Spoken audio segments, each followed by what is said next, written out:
Mga ka-Republic, tinambakan ng Hong Kong Eastern ang TNT sa isang larong nabahira na naman ng dirty play mula kay Poy Eram.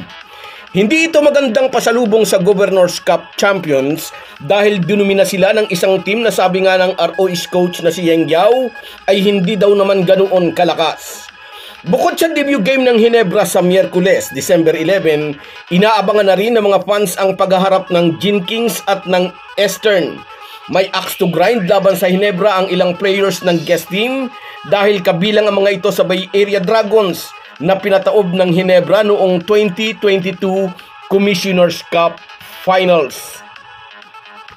Pag-uusapan po natin yan, pero bago ang lahat ay maglalambing po ako sa inyo na isubscribe ninyo itong ating channel at kung di masyadong makakaabala ay i-like at paki-share na rin ninyo.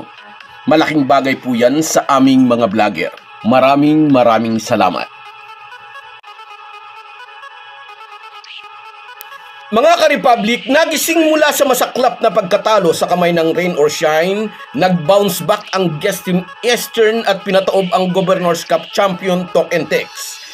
Gulpi ang inabot ng mga bataan ni Chot Reyes, 105-84. Si Cameron Clark na former import ng NLEX at ng SMB ang nanguna para sa guest team, scoring 36 points and grabbing 14 boards. Hindi namin gusto ang aming inilaro sa huling game namin, sabi ni Mensur Bayramovic, coach ng Eastern.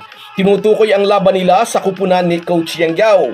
Natalo nga sila sa Rain or Shine, kaya naman nasabi ni CYG, hindi simbigat ng Bay Area Dragons ang guest team ngayon sa Commissioner's Cup. Hindi singhusay ng Bay Area pero tinalo nga ang Tok and Tex. Maraming fans ang di natuwa sa naging resulta ng laban dahil parang buong PBA daw ang napahiya sa pagkatalong iyon dahil PBA champion ang TNT. Actually, kapag cha-champion pa lamang pero tinambakan daw ng Eastern. In fairness, madalas ay nangyayari ang ganito. Magcha-champion ang isang team at sa susunod na conference ay hindi nagiging maganda ang simula ng kampanya. Posibleng may championship hangover pa, napasarap sa bakasyon, etc. But knowing Coach Chot Reyes, alam natin agad tatrabahuhin ng TNT coach ang naging butas sa kanilang laro. Walang masasabi si Chot Reyes sa kanilang import na si Randy Jefferson. Umiscore ng 33 points ang two-time best import. Nakipagsabayan ito kay Cameron Clark ng Eastern na umiscore naman ng 36 points. Kung may kailangang palalahanan ng TNT coach ay ang kanyang mga locals. Tanging si Kim Orin ang local na may double-digit score na 12 points. Higit sa lahat, dapat niyang kastiguhin si Poy Eram dahil nagiging dirty player na ito. Naijik si Poy Eram sa first quarter pa lamang dahil sa hard foul niya kay Glenn Yang.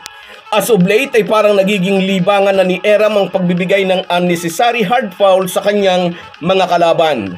Ang ibinigay niyang semi-clothesline hack kay Glenn Yang habang nagpuposisyonan sa ilalim ay very unsportsmanlike. Above the shoulder kaya natawagan siya ng flagrant foul 2 na may katumbas na automatic ejection from the court.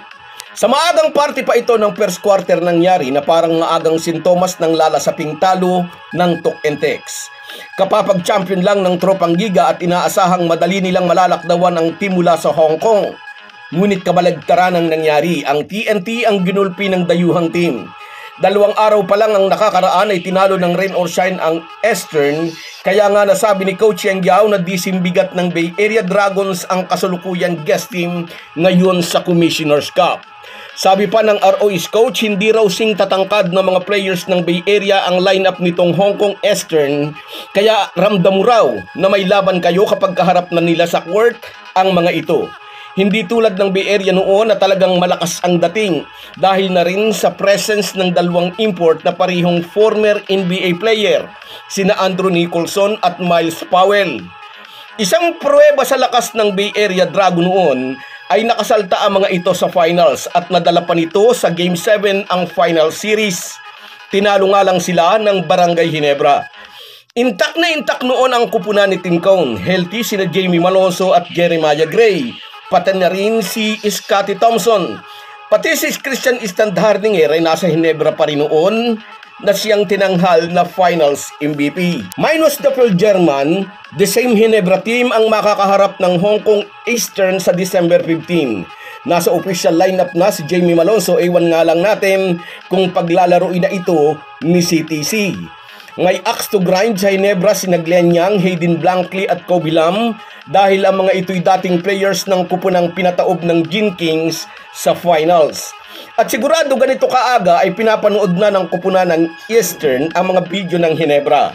Sa lahat ng team ay ang Gin Kings ang kanilang pinaghahandaan dahil alam nilang ang mga mag-aalak ang pinakasikat na team sa buong Pilipinas.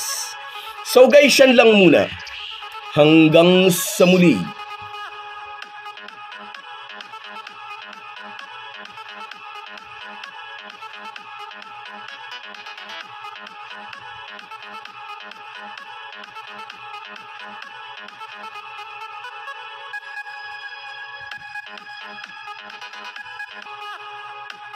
Kung wala po kayong mga viewers namin ay walang magtatagumpay na vlogger. Kaya salamat po sa inyong panunood. Ang isa shoutout po natin dito ay itong si Dakilang Grab Driver na sumagot kay Rex Pural. Sabi niya, "Hoy Pango, tumahimik ka." Sa susunod po hindi ako magpapublish ng ganitong masyadong personal na comment. Wala po tayong personalan dito. Shoutout din sa iyo, Ray Arabit. Salamat sa suporta, idol. Sa iyo rin, shout out, Jumilin Montimayor. Yes. Shout out sa iyo, salamat sa suporta. Sa iyo rin, Barako Mananaba, salamat naman at hindi na masyadong nagkakasumpong ang bebe mo. Sa iyo rin, shout out, King Jowen Barbosa. Salamat, idol. Salamat sa suporta, sa tiwala. Sa iyo rin, Lauro Domingo. Yes, pag-coach na siya. Sa iyo rin, shout out, Mercedes Espeleta. Pasensya naman kung minsan na masyado tayong nagmamadali. Sa iyo rin, Emily Olivares mula naman dyan sa Saudi. Shout out sa iyo, idol. Sa iyo rin, shout out, Danilo Dayag. Salamat, idol. Salamat at lagi ka naghihintay sa mga content ko. Sa iyo rin, Cecilia Gibara. Salamat po. Salamat at lagi kayong nanonood sa vlog ko. Sa iyo rin, shout out, Gemma Rivera. Salamat din sa iyo. Salamat sa tiwalang ibinibigay ninyo. Nakakataba ng puso. At sa iyo rin, Sara Rivera. Salamat po. At araw-araw ka nag-aabang. At sa iyo rin, shout out, Antonio Aga. Salamat sa inyong lahat. Kahit gaano po tayo kabisi, ay huwag po nating kalimutan ang ating buhay espiritual. Lagi po tayong magpasalamat sa bawat araw na dagdag sa ating buhay. Malaki po ang maitutulong ng pananalangin araw-araw. Isang paalala po mula sa inyong Halo Halo Sports Republic.